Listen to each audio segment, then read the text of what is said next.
Wake up, Asheville. I'm Matt Peiken, and this is your local newscast for Tuesday, January 6th.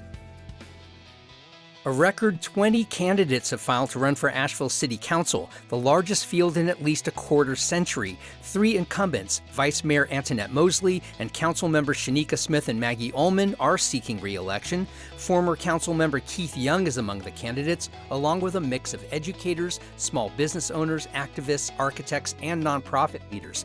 Issues driving the campaign include housing, recovery from Helene, and civic accountability. The March 3rd primary will narrow the field to 6 contenders for 3 seats. The crowded race contrasts sharply with Buncombe County State House seats, where 2 have only 1 candidate each. You can read more about these races in the Citizen Times.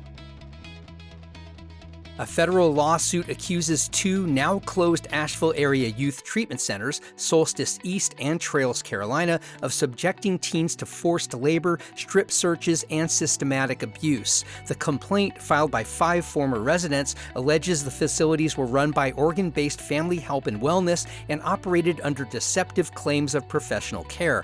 Plaintiffs describe prolonged isolation, physical punishment, and invasive strip searches. The suit cites violations of federal anti-trafficking and child abuse laws. Both facilities have since closed amid mounting scrutiny and regulatory sanctions. Read more about this in the Citizen Times.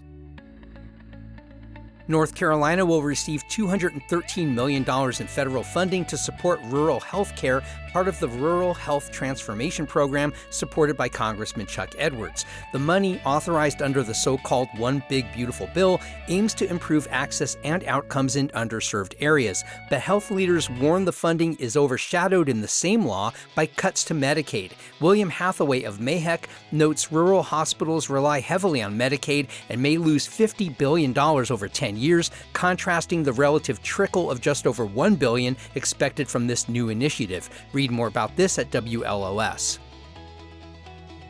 More than 1,000 Duke Energy customers in Buncombe County lost power late Monday morning, with the Swannanoa area among the hardest hit. According to the utility's outage map, 24 separate outages were reported around 10:30 in the morning, many with unknown causes. One outage affected 455 customers, while others impacted between 100 and more than 500 households. Estimated restoration times ranged from mid-afternoon to early evening, though some areas had no timeline available. Duke Energy crews were assessing damage and making repairs, urging customers to monitor updates online. Read more about this at 828 News Now.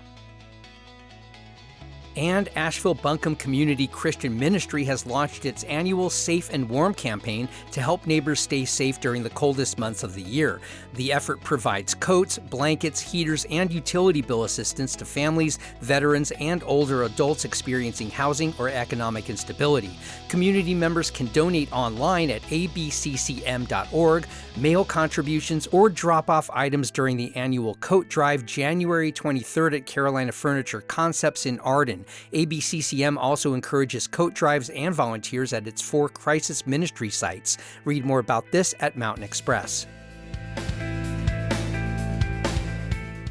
If you haven't already, sign up for our free daily newsletter. It's basically this newscast in written form. Go to wakeupavl.transistor.fm. You can also find us on Facebook and Instagram at wakeupavl. And please share this podcast with your Asheville friends. I'm Matt Peiken. Thanks for starting your weekdays with Wake Up Asheville.